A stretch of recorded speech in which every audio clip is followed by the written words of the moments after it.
मित्रों, साथियों, उत्तर प्रदेश के मेरे प्यारे भाई बहनों, देश की सेवा में लगे उन सभी लाभार्थियों जो वृद्धावस्था पेंशन, विधवा पेंशन, विकलांग पेंशन और कुष्ठावस्था पेंशन जैसे जन कल्याणकारी योजनाओं के माध्यम से सरकार की योजनाओं का लाभ उठा रहे हैं। जैसा कि आप लोगों ने देखा है और सुना है कि नरेंद्र मोदी जी ने बोला कि आज तारीख 11 जुलाई 2026 को जो है सभी लोगों को खाते में पेंशन आएगी और जितने भी खेती के लोग हैं उनको भी पेंशन दी जाएगी। और देखते हैं नरेंद्र मोदी जी ने क्या बोला है। याद कीजिए, जब हमने फरवरी में ये ऐलान किया था कि वृद्धावस्था पेंशन हो, विधवा पेंशन हो, विकलांग पेंशन हो या कोई भी ऐसी योजना, उनकी मासिक राशि 1,000 रुपए से बढ़ाकर 1,500 रुपए कर दी जाएगी। नरेंद्र मोदी जी ने अभी बोला कि विधवा पेंशन हो या खेती के पैसा हो या और कोई भी पेंशन हो तो 1,000 रुपए से ऊपर बढ़ाकर सभी लोगों को दी जाएगी जल्द से जल्द। मैं आज आप सभी से सीधे संवाद करना चाहता हूं, क्योंकि हमारी सरकार का हर कदम गरीब, वृद्ध, महिला और दिव्यांग भाई बहनों के सशक्तिकरण के लिए समर्पित है। नरेंद्र मोदी जी ने यह भी बोला है कि 2026 के अंदर सभी प्रकार की वैकेंसियां निकलेंगी, जैसे कि आर्मी है, सफाई कर्मी है, टीचिंग है, आदि सभी प्रकार की नौकरियां सभी लोगों को मिलेंगी।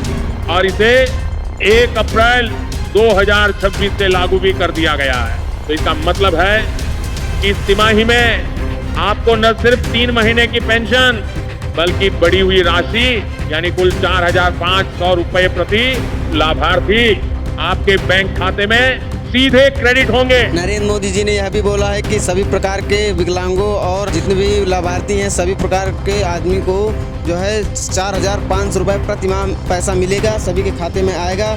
और उन्होंने यह जानकारी भी दी है कि सभी लोग अपने बैंक खाते में अपना आधार एवं नंबर लिंक करा लें। और ये सिर्फ एक आंकड़ा नहीं है, बल्कि हमारी संकल्पना का हिस्सा है कि कोई भी वृद्ध माता पिता, कोई विधवा बहन या दिव्यांग भाई आर्थिक संकट में न रहे।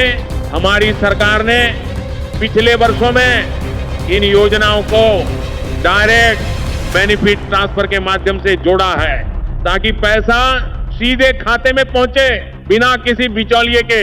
लेकिन कुछ चुनौतियां आई हैं, खासकर उत्तर प्रदेश में, जहां 3 प्रमुख ग्रामीण बैंकों, प्रथमा यूपी ग्रामीण बैंक, बड़ौदा यूपी ग्रामीण बैंक और आर्यावर्त ग्रामीण बैंक का मर्जर होकर उत्तर प्रदेश ग्रामीण बैंक बना, जिससे लाखों खातों में आधार लिंकेज प्रभावित हुआ और डीबीटी अस्थायी रूप से डिसेबल हो गया। मुख्यमंत्री आदित्यनाथ योगी जी ने यह भी बोला है कि सभी लोगों को समय समय से जो है खाते में पैसा पहुंचाया जाए और सभी विकलांगों एवं लाभार्थियों को कोई भी दिक्कत न हो। लेकिन मैं आपको आश्वस्त करता हूं कि ये कोई स्थायी समस्या नहीं है, बल्कि एक संक्रमणकालीन प्रक्रिया है जिसे हम तेजी से सुलझा रहे हैं। इसलिए मेरे सभी लाभार्थी साथियों जिनकी पिछली जनवरी, फरवरी, मार्च की पेंशन या उससे पहले की किस्तें रुकी हुई हैं, उनको तुरंत अपने नजदीकी उत्तर प्रदेश ग्रामीण बैंक की शाखा में या बैंक मित्र के पास जाकर EKYC पूरा कर लेना चाहिए।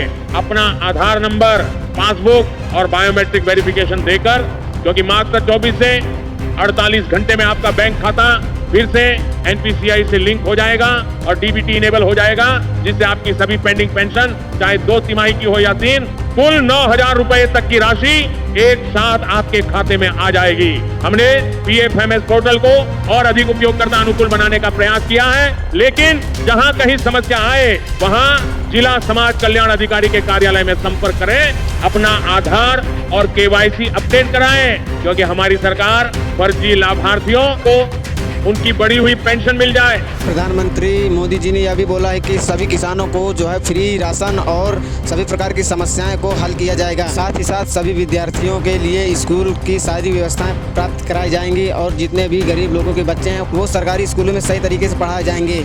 और आज जब अप्रैल, मई, जून 2026 की पहली तिमाही की पेंशन की बात हो रही है, जो लगभग 1,18,00,000 परिवारों को प्रभावित कर रही है। प्रधानमंत्री नरेंद्र मोदी जी ने यह भी बोला है कि 2027 के चुनाव में हम ही जीतेंगे, जिससे कि हमें पूरा देश चलाना है और बहुत सारी योजनाएं भी निकालना है। इसके साथ साथ किसान भाइयों से मेरा अनुरोध है कि ये सभी लोग अपने बच्चों को पढ़ाएं और आगे बढ़ाएं, ताकि हमारा देश आगे की ओर बढ़े। और इसी तरह चलता रहा तो हमारा देश बहुत आगे तक जाएगा।